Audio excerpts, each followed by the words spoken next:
Hi, everyone, and welcome to the show.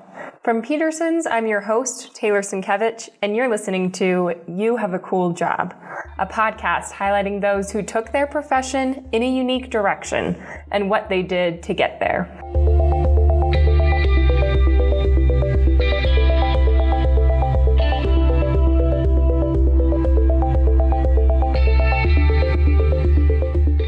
On this week's episode of You Have a Cool Job, we talked to Katrina Gustafson. Katrina owns Karma Yoga, a boutique-style yoga studio with a traditional style. So, Katrina, first, I just wanted to ask what inspired you to create your own yoga studio? That's a good question because I really am not business-minded, and that wasn't anything I really foresaw in my future. Coming from a background of English education, I was a high school language arts teacher, and I got pregnant with my son, and I decided to take a leave of absence, and I went into yoga teacher training just to kind of keep myself busy during that time, and I fell in love with the practice, and then I kind of landed a position right after that as the manager of the studio where I took my training, and I started teaching yoga too right away.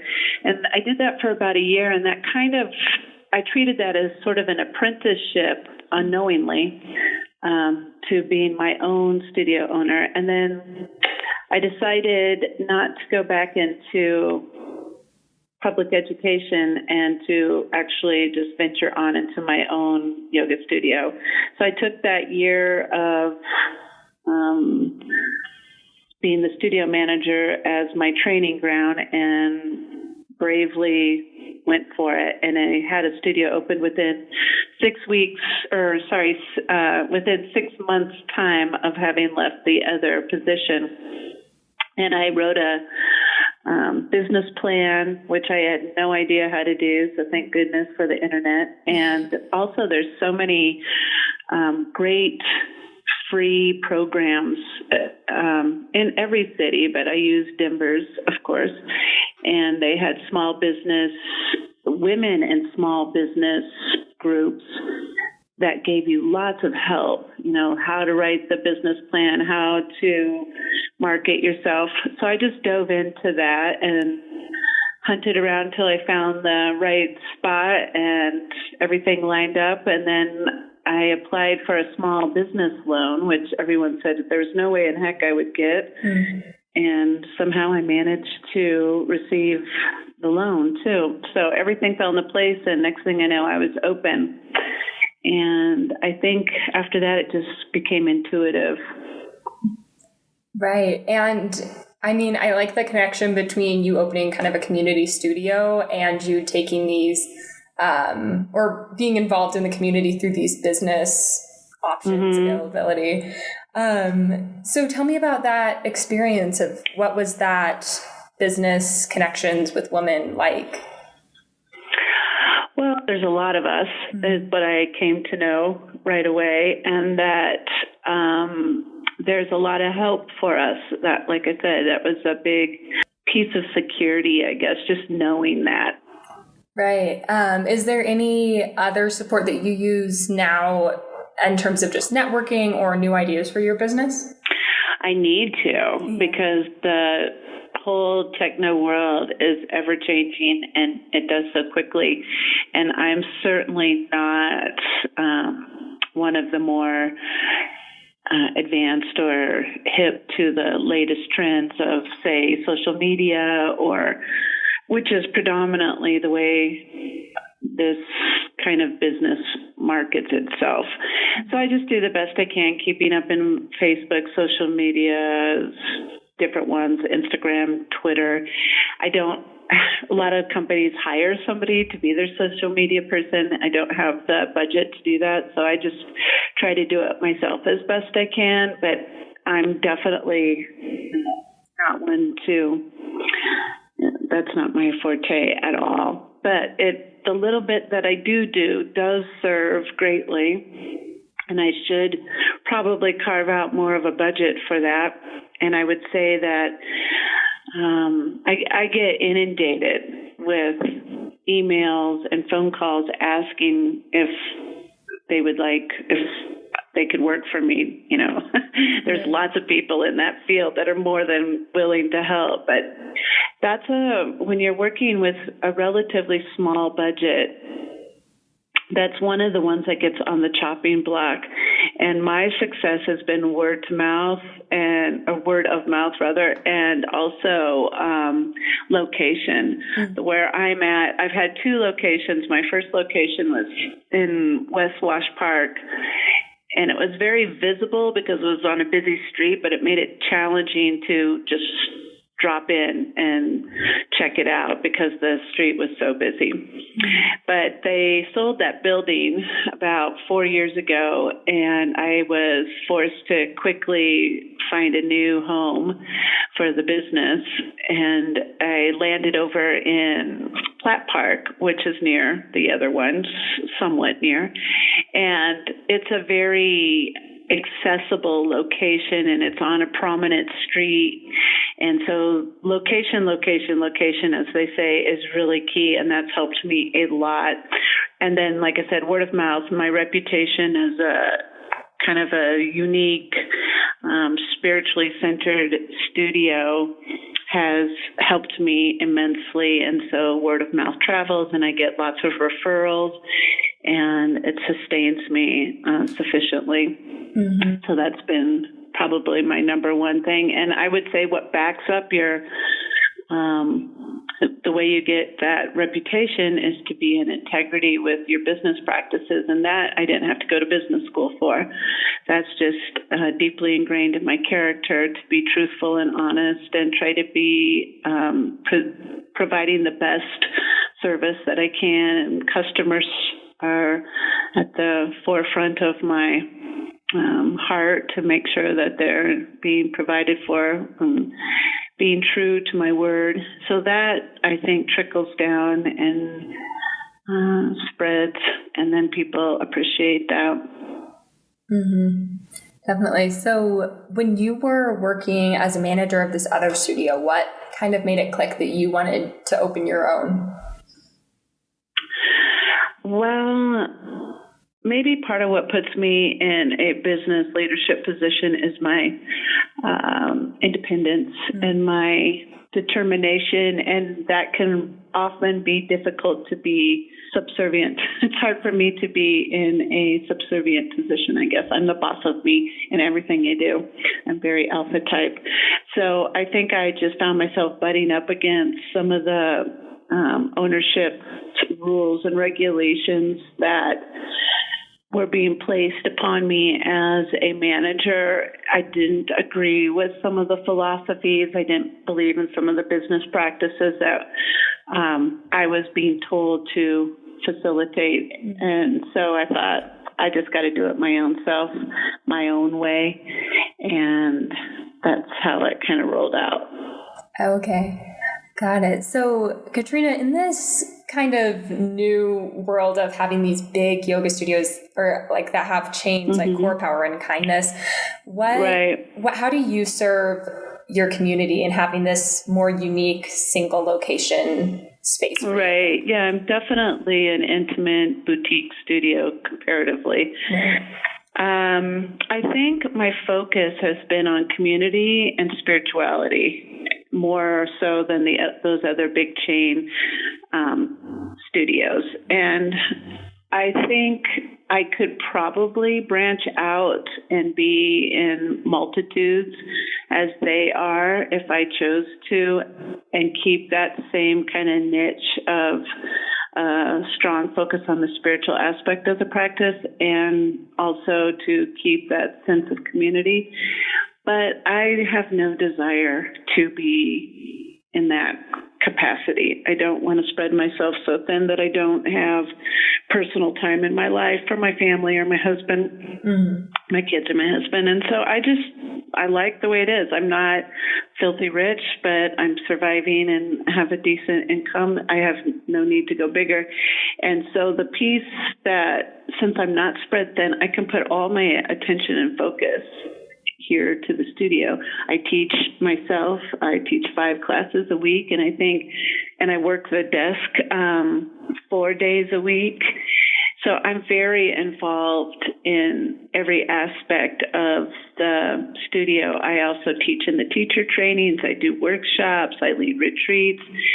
So anywhere you could put a finger into some of the things we do in the studio, I'm there. And that helps tremendously to be involved in the little, even cleaning the studio. I'm sweeping the floor and vacuuming and dusting and doing all the little bits so that I can keep a pulse on all the different parts.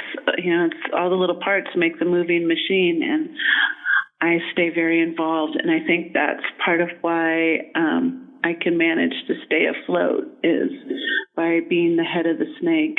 I'm here all the time. We'll get back to Katrina's story right after this.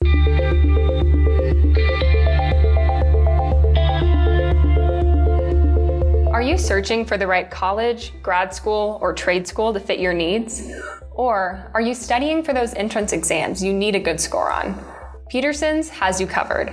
With advanced college and scholarship search functions, test prep for everything from the SAT to the MCAT to the firefighter exams, and tons of free resources on our blog, Peterson's helps you find, get in, and pay for school, plus much more. Visit petersons.com today.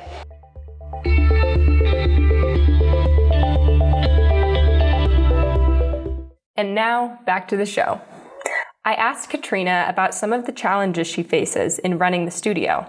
While she anticipated many things beforehand due to her experience managing a studio, she explained how staffing continues to be an issue due to the nature of the business. This particular business is fickle in that I have almost 50 teachers working for me. Most of them teach like one class.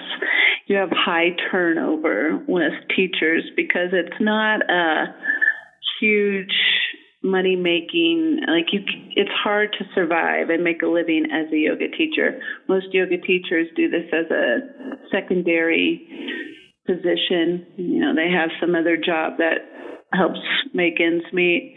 So there's a lot of turnover. They just can't sustain keeping their class or some such. And so there's a lot more constant hiring and constantly trying to hold space for the classes if somebody can't make it. That I wouldn't say I wasn't aware that would be there, because I did have that experience at the other place when I was managing, but that's just one of the challenges, is keeping yourself well stocked with teachers. The other side of the coin, though, is that every other person seems to be a yoga teacher. Right. So supply and demand's there, but it's constantly changing. Mm-hmm. Do you have a particular style or way of teaching that you do that you like your teachers to include in their classes? Yeah, I would say that's what makes us, back to that piece about the spirituality, that makes us a little different. A lot of studios in the West will try to downplay what I consider to be true yoga or traditional yoga by saying, don't use Sanskrit, don't chant, don't talk about gods and deities, don't even Om, just keep it more of a physical workout. And when I am hiring, and even in my own teaching style, I really look for the teacher who brings that more traditional true yoga into their practice. So incorporating mind, body, and spirit into whatever style it is that they do. The only thing I really don't have here is hot yoga or power yoga. I'm not really up for just offering a workout. To me, Orange Theory's down the street, and they're a great workout. Just go there for that. But if you're looking for integrating your whole self into a centered place, then that's the practice that I'm offering. So I don't limit the teachers to be like, you just have to do vinyasa, or you're only yin yoga, or you're only restorative yoga, or whatever. They can teach their style, provided it's not that ass-kicking power yoga or such. But I do ask them to offer a Dharma talk that brings some food for thought to help them stabilize their mind stuff. I do ask them to bring in a little bit of the meditation piece, and I do ask them to Om in class as a minimum, but to be encouraged and feel comfortable to chant and bring in what we call bhakti yoga, or more of a devotional practice to their style. And that's, law of attraction. I attract those teachers who want to do that. So that's usually who comes to audition. And so I would say predominantly that's the way the classes look. Very heart-centered, focused, gentle flows. Mm-hmm. Right. So do you bring in mostly, or who are your general clientele? Is it mostly advanced yogis or more beginners? It's all over the place. Mm-hmm. It's all over the place. Age-wise, we have everybody from 20-year-olds. Well, we have kids yoga too, so it goes down to 3-year-olds. But on average, 20-year-olds all the way up to our oldest practitioner is 87. And I would say the average age is probably 35, 40. So a little bit more mature crowd, perhaps. Mm-hmm. They're coming for that same piece that we're offering, just to find a bit of centeredness, to find their inner peace, to connect to their spiritual side a little more. When the world gets crazy as it is right now, they want to feel a sense of inner trust and to find their faith so they stay strong themselves when they get scared and freak out a little bit. And so we're constantly holding a steady pulse here of love and trust and believing that the universe has got a good vibe, and that if we all stay to center, we'll cling to that vine of hope. And I think that's what they find when they come in here. Most everyone is coming here because they're just looking for the centering aspect of it. Yeah, and since it is such a spiritual element, do you ever have those kind of aha moments with the people that you're teaching? Oh, sure. Yeah. All the time. Yeah. I would say every single class I teach, or anybody is probably doing here, there's those power moments for somebody in the class.